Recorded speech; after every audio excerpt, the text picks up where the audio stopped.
Hello students, Shri Ram PG college की zoology की online class में आपका स्वागत है। आज का हमारा टॉपिक है एनकाइलोस्टोमा द कॉमन हुकवॉर्म। ये टॉपिक बीएससी फर्स्ट ईयर का टॉपिक है। तो आइए शुरू करते हैं। एनकाइलोस्टोमा एनकाइलोस्टोमा होता क्या है? तो ये मनुष्य के लिए हानिकारक गोल कृमि है। कृमि वॉर्म जैसे छोटे छोटे कैटरपिलर्स होते हैं वैसे ही ये होता है और ये हानिकारक है।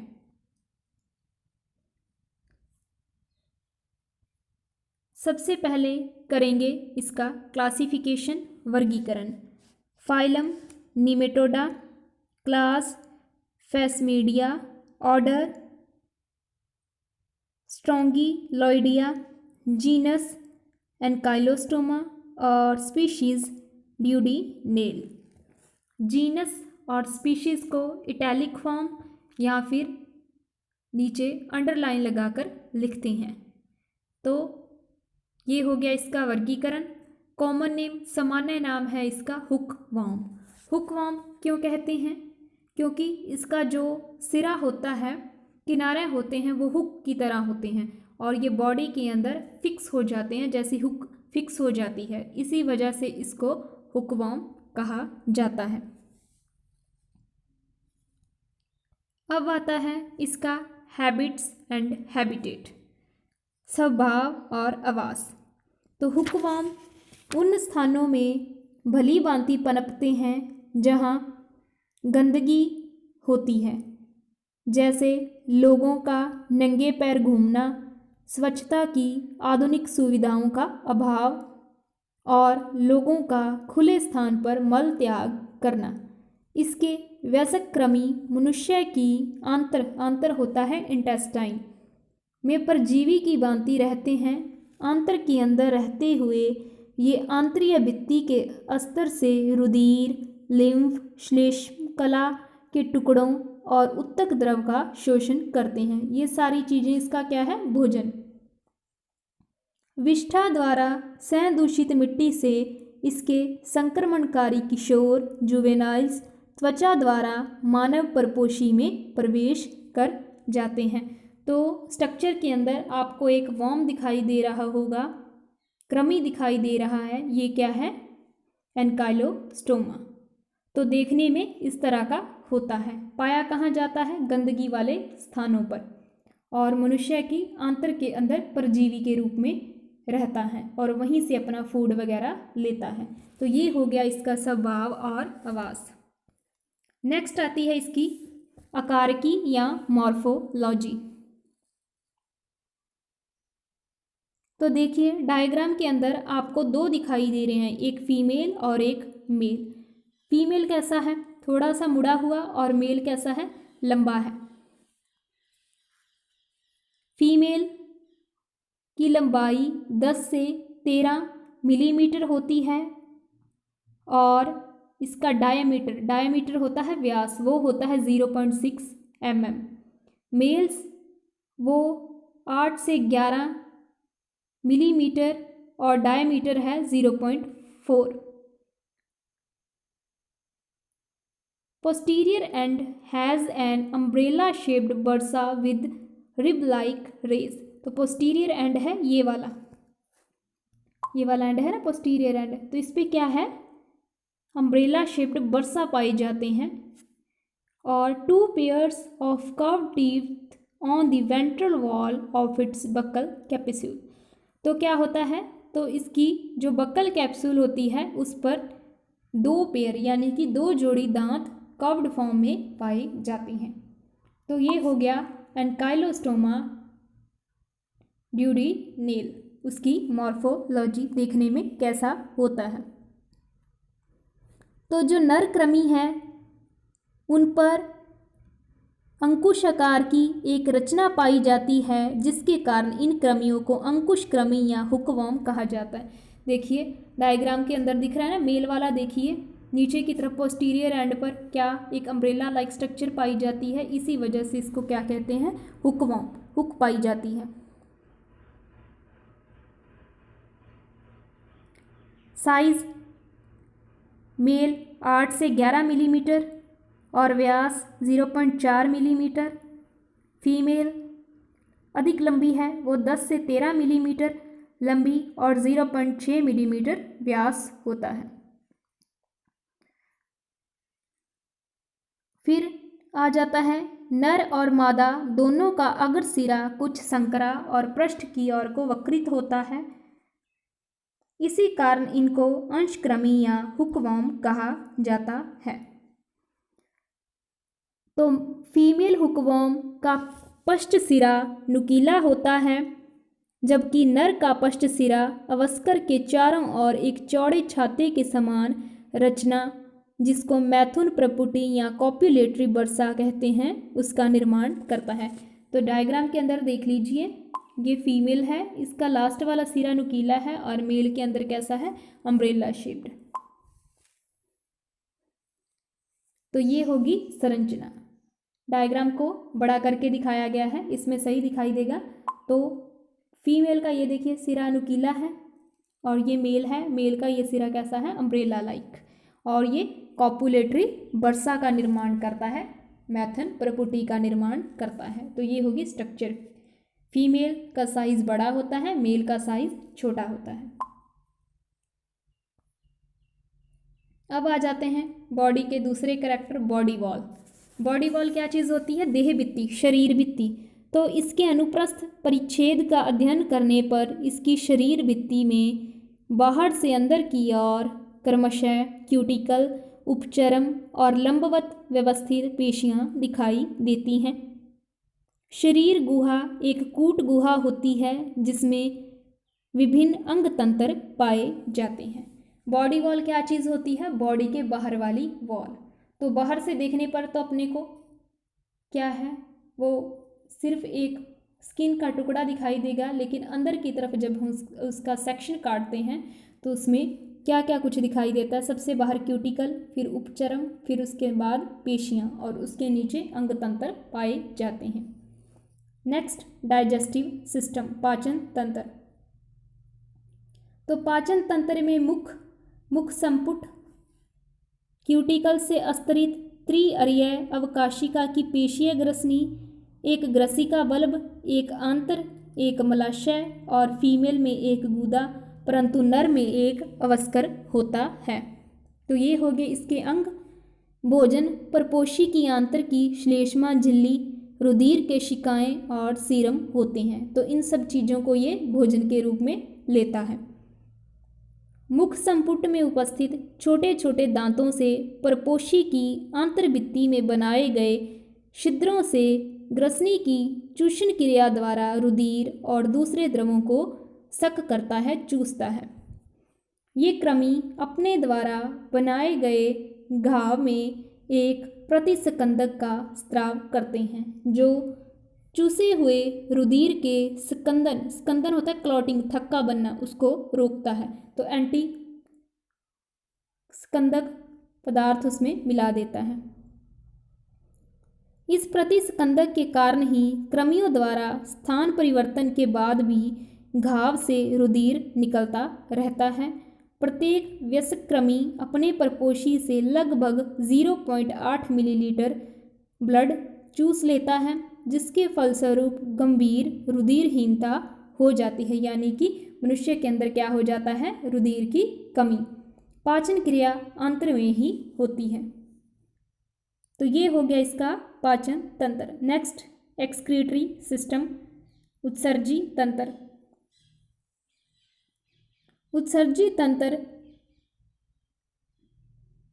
में पार्श्वीय रज्जुकों के अंदर 2 अनुदैर्ध्य नाल और एक छोटी अगर उत्सर्जी नाल होती है, जो उत्सर्जी छिद्र द्वारा बाहर खुल जाती है। तो यानी कि 2 पार्श्व रज्जुक होते हैं, उसके अंदर एक अनुदैर्ध्य नाल होती है और एक छोटी सी उत्सर्जी नाल होती है, जिससे वो उत्सर्जन छिद्र द्वारा बाहर खुल जाती है। फिर आ गया रिप्रोडक्टिव सिस्टम, प्रजनन तंत्र। तो नर कृमि में नालाकार धागे के समान एक वृषण होता है, जो शरीर के मध्य में आंत्र के चारों ओर लिपटा रहता है। तो टेस्टिस कहाँ पाया जाता है, शरीर के मध्य में। वृषण पीछे की ओर शुक्रवाहक में खुलता है और उसके पीछे शुक्राशय होता है। शुक्राशय का पिछला सिरा नुकीला होकर स्खलन नली बनाता है जो अवस्कर में प्रवेश कर जाती है। स्खलन नलिका का क्या काम होता है? शुक्राणुओं को आगे लेके जाना। ये बात होगी मेल के रिप्रोडक्टिव ऑर्गन्स की। अब आता है फीमेल। तो मादा कृमि में अति संवलित 2 अंडाशय नलिकाएं होती हैं जिनमें एक जनन छिद्र के तल से आगे और दूसरी पीछे की ओर होती है। प्रत्येक अंडाशय एक छोटी अंडवाहिनी से जुड़ा रहता है जो एक फैले हुए शुक्रग्राही में खुल जाती हैं। शुक्रग्राही से एक पेशीय गर्भाशय शुरू होकर योनि में खुलता है और दोनों वेजाइना एक साथ मिलकर एक जनन छिद्र द्वारा बाहर खुल जाती हैं। तो ये हो गए दोनों के रिप्रोडक्टिव ऑर्गन्स, मेल का भी फीमेल का भी। अब आ जाता है लाइफ साइकिल, जीवन चक्र। ये इंपॉर्टेंट है। सबसे पहले पढ़ेंगे कॉपुलेशन एंड फर्टिलाइजेशन। कॉपुलेशन क्या चीज़ होती है? मैथुन। और फर्टिलाइजेशन निषेचन। तो हुकवर्म परपोषी की आंत्र के अंदर पाया जाता था, वहीं पर मैथुन करते हैं। मैथुन क्रिया में नर कृमि की मैथुन प्रपुटी कहाँ पाई जाती थी? वर्षा में। मादा की जनन छिद्र पर चिपक जाती है और शुक्राणु स्थानांतरित हो जाते हैं। निषेचन क्रिया मादा के शुक्रग्राहियों में होती है। Next, eggs. तो अंडे परपोषी के मल के साथ बाहर आ जाते हैं। प्रत्येक मादा लगभग 9000 फर्टिलाइज्ड एग प्रतिदिन उत्पन्न करती है। अंडों का आकार अंडाकार होता है और वे कचाब काइटिन कवचों द्वारा सुरक्षित रहते हैं। प्रत्येक युग्मनज अंदर ही अंदर 4 या 8 कोशिका वाले भ्रूण में विदलित हो जाते हैं। तो गमीट बनता है, गमीट से 2 कोशिका, फिर 4, 4 से 8। अब आते हैं लार्वा। तो आर्द्रता, ऑक्सीजन आपूर्ति और तापमान की उपयुक्त परिस्थितियों के होने पर भ्रूण से प्रथम अवस्था के किशोर या रैप्टिफॉर्म लार्वा का विकास होता है जो 24 से 48 घंटों में अंडे से बाहर आ जाता है। और इस नवजात लार्वा में मुख संपुट, ग्रसिका बल्ब सहित लंबी ग्रसनी और आंत्र होती है। यह लार्वा 4 से 5 दिन तक विष्ठा में उपस्थित जीवाणुओं या मिट्टी में उपस्थित जैविक मलबे को खाकर 2 बार निर्मोचन मोल्टिंग करता है और अंत में तृतीय अवस्था के किशोर या फाइलेरिफॉर्म लार्वा में बदल जाता है। यह किशोर लगभग 0.5 मिलीमीटर लंबा और मनुष्य के लिए संक्रामक होता है, यानी कि ये इन्फेक्शन कॉज करता है। इसका मुख अक्रिय होता है, अतः यह कुछ खा नहीं सकता। यह उपयुक्त परिस्थितियों में कुछ सप्ताह तक जीवित तथा संक्रमणकारी बना रहता है। तो ये बात होगी लार्वा की। नेक्स्ट आ जाता है infection of a new host. नए परपोषी में संक्रमण कैसे होता है? तो फाइलेरिफॉर्म लार्वा जैसे ही नए परपोषी यानी कि मनुष्य की त्वचा के संपर्क में आते हैं तो उसमें संक्रमण शुरू हो जाता है। इसके अगर सिरे पर मुखशूल ओरल स्पीयर्स होते हैं जो लार्वा को मानव परपोषी की त्वचा में प्रवेश करने में सहायक होते हैं। परपोषी के शरीर के किसी भी भाग की त्वचा को छेद कर लार्वा अंदर प्रवेश कर जाते हैं। लार्वा सामान्यतः पैरों और हाथों की पार्श्व तल की कोमल त्वचा की रोग पुटकों द्वारा प्रवेश करते हैं, हेयर फॉलिकल्स द्वारा प्रवेश करते हैं। त्वचा में इनके प्रवेश करने के बाद सामान्य रूप से खुजली नामक त्वकशोथ हो जाता है जिससे त्वचा में कटे घाव के चारों ओर फुंसियाँ हो जाती हैं। त्वचा द्वारा प्रवेश करने के अलावा प्रदूषित भोजन और जल के ग्रहण करने से भी इसका संक्रमण संभव है। यानी कि यहाँ तो वो स्किन के थ्रू अंदर चला जाएगा या फिर जो दूषित पानी या भोजन करने से भी ये शरीर में चला जाता है। लार्वल माइग्रेशन, संक्रमण होने के बाद 24 घंटों के अंदर ही लार्वा रुधिर वाहिनियों में पहुंच जाते हैं और रुधिर वाहिनियों के द्वारा हृदय की दाहिनी निलय में और फिर वहां से फुफ्फुस धमनियों द्वारा फुफ्फुसों में पहुंचा दिए जाते हैं। लंग्स में ये फुफ्फुस कोशिकाओं से बाहर आकर कुपिकीय अवकाशों एल्वियोलर स्पेस में आ जाते हैं। तो ये सारे भाग क्या हैं? फेफड़ों के भाग हैं। लंग्स से श्वास नलियों से होते हुए ये ग्रसनी में पहुंच जाते हैं। ग्रसनी से इन्हें निगल लिया जाता है और अंत में ये छोटी आंत जिसको इलियम बोलते हैं उसमें पहुंच जाते हैं। यहाँ से श्लेष्मा अस्तर से संलग्न हो जाते हैं और परपोषी के रुधिर को खाने लगते हैं। 5 या 6 सप्ताह के अंदर इनमें 2 बार त्वक निर्मोचन होता है और वे वयस्क बन जाते हैं। वयस्क नर और मादा मैथुन करते हैं और मादा फिर से अंडे देना शुरू कर देती है और ये अंडे मानव विष्ठा के साथ बाहर निकाल दिए जाते हैं। तो ये साइकिल फिर से चलने शुरू हो जाता है। हुकवर्म की सामान्य जीवन अवधि 5 से 7 वर्ष की होती है और अधिक से अधिक 16 वर्ष हो सकती है, यानी कि ये काफ़ी लंबे समय तक जीवित रह सकता है बॉडी के अंदर। एग देखा था ना हमने, एग दे दिया मेल और फीमेल ने, फर्टिलाइज्ड एग है। उससे बाद में क्या बनेगा? रैबिडिफॉर्म लार्वा, और उसके बाद में लास्ट में क्या बन जाएगा? उससे एडल्ट। लाइफ साइकिल को पूरी तरह से दिखाया गया है। देखिए, मनुष्य है, ह्यूमन। मनुष्य के अंदर इसका संक्रमण कैसे होता है उसको देखना है। मान लीजिए पहले एग्स हैं। एग कहाँ से आए? विष्ठा से, एक्सक्रीटरी प्रोडक्ट से एग। फिर क्या है? सेकंड स्टेप में वो एग किस में बदल जाएंगे? रैबिडिफॉर्म लार्वा में। ये सारी क्रिया कहाँ पर होती है? मनुष्य की आंत्र में। फिर वो तीसरे स्टेप में क्या होगा? फिलेरिफॉर्म लार्वा में चेंज हो गया इन्वायरमेंट के अंदर आके ना, क्योंकि ये लार्वा था। तो ये क्या हुआ? देखिए, जो एग थे और ये था रैबिडिफॉर्म लार्वा, ये कहाँ पर हैं? शरीर के बाहर। तो उसके बाद फिलेरिफॉर्म लार्वा बन जाएगा। फिर ये फिलेरिफॉर्म लार्वा मनुष्य की स्किन के अंदर से प्रवेश कर जाएगा। फिर स्किन के अंदर से या तो ये स्किन के थ्रू अंदर चला जाएगा या फिर गंदे पानी या भोजन से अंदर चला जाएगा। तो ये लंग्स से होता हुआ एलिमेंट्री कैनाल, एलिमेंट्री कैनाल से क्या हो जाएगा?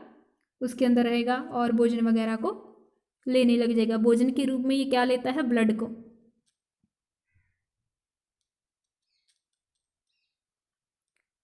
फिर एडल्ट की स्मॉल इंटेस्टाइन, छोटी आंत में चला गया। छोटी आंत के अंदर ये कॉपुलेशन करेगा, मैथुन करेगा।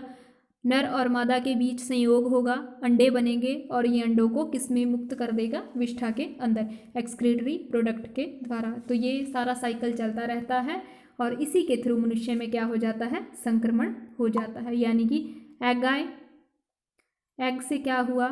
फिर ये रैबिडिफॉर्म लार्वा, रैबिडिफॉर्म लार्वा से क्या हुआ?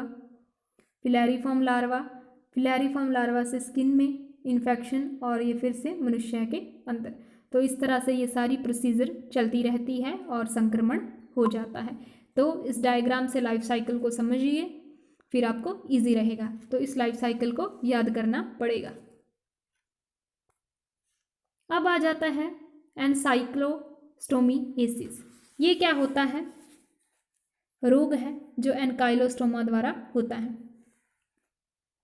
देखिए, जो जूलॉजी के अंदर जितने भी अपने पढ़ेंगे ना, वॉर्म्स वगैरह या फिर जो जीव हैं जिनसे रोग होते हैं, तो उनका जो वैज्ञानिक नाम है उन्हीं के आधार पर उनकी डिजीज़, बीमारी का नाम है। जैसे एनकाइलोस्टोमा तो एनकाइलोस्टोमिएसिस, एस्केरिया एस्केरिस तो एस्केरिएसिस। तो इसी तरह से याद करना इजी है। तो एनकाइलोस्टोमिएसिस यानी कि जो इसकी वजह से डिजीज़ होती है, रोग होता है। सबसे पहले आता है इसका डायग्नोसिस, निदान। तो संक्रमित मनुष्य के विष्ठा आलेप में कचाव अंडों की उपस्थिति से हुक्कवर्म के संक्रमण का निदान होता है। तो कैसे पता लगा सकते हैं अपने डायग्नोसिस कैसे कर सकते हैं, यानी कि कोई मनुष्य है संक्रमित है तो उसकी विष्ठा को चेक करके उसके माइक्रोस्कोप के द्वारा देखकर उसके अंदर छोटे छोटे हमें एग्स दिखाई दे सकते हैं। फिर आ जाती है पैथोजेनेसिस, रोग जनन। तो हुकवर्म की रोगजनकता काफ़ी विस्तृत है और त्वचा, फेफड़े और छोटी आंत तक फैली रहती है। तो इसी से एंटर होता है, पहले त्वचा, फिर फेफड़े, फिर छोटी आंत, तो वहीं पर ये रोगजनकता फैलाता है। तो त्वचा के अंदर प्रवेश करते हुए लार्वा छोटे छोटे विलक्षण और जलन करने वाले घाव बना देते हैं, जिन्हें ड्यूसोर या खुजली, ग्राउंड ईचिंग तथा त्वचा की सूजन कहते हैं। फिर क्या है, लार्वा फेफड़ों में पेटेकिल, रक्तस्राव और ब्रोंकियल न्यूमोनाइट्स उत्पन्न करते हैं, परंतु वयस्क द्वारा अति हानि आंत्र में होती है। तो ये सबसे ज़्यादा डेंजरस इफेक्ट कहाँ डालता है, आंत्र में, इंटेस्टाइन में। कृमि द्वारा खाए गए रुधिर की मात्रा छोटी आंत में बने घावों से रुधिर की अधिक मात्रा प्रवाहित होती है, यानी कि वो छोटी आंत में घाव बना देता है, वाउंड्स बना देता है और वहाँ से रुधिर निकलने लग जाता है। इस प्रकार रोगी में रक्तहीनता, एनीमिया, प्रतिरक्षा में कमी और मल में रुधिर आने के रोग हो जाते हैं। आंत में बने घावों के कारण अनेक प्रकार के त्वचा के संक्रमण भी हो जाते हैं। कृमियों के सिर प्रदेश में उपस्थित ग्रंथियों से स्रावित हानिकार विष, उदर दर्द यानी पेट दर्द, भोजन का किण्वन, प्रवाहिका, डायरिया, लूज मोशंस, कब्ज, श्वसन में कठिनाई, हृदय की तेज धड़कन, यूसिनोफिलिया, स्वास्थ्य में गिरावट और निपात, कॉलापेज उत्पन्न हो जाते हैं। बच्चों और युवाओं की मानसिक और शारीरिक वृद्धि कम हो जाती है। रोगी मिट्टी खाकर अधिजठर वेदना को शांत करने का प्रयास करने लगता है। इससे उसे मिट्टीखोर या डर्ट ईटर कहा जाता है। यदि इसके संक्रमण की रोकथाम नहीं की जाती तो हृदय, यकृत होता है लीवर, और वृक्क, किडनी का वसीय अपहासन हो जाता है और अंत में रोगी की मृत्यु हो जाती है। तो ये होगी इसकी रोगजनकता। नेक्स्ट, थेरेपी, चिकित्सा। तो हुकवर्म रोग की चिकित्सा के लिए कार्बन टेट्राक्लोराइड, थाइमोल, बथुआ का तेल, हेक्सिल, रिलोनिरोल इत्यादि औषधियाँ प्रयोग की जाती हैं। इसके अलावा टेट्राक्लोरोएथिलीन या ब्लेफेनियम का उपयोग इसकी कम विषाक्तता और उच्च दक्षता के कारण अति सामान्य रूप से किया जाता है।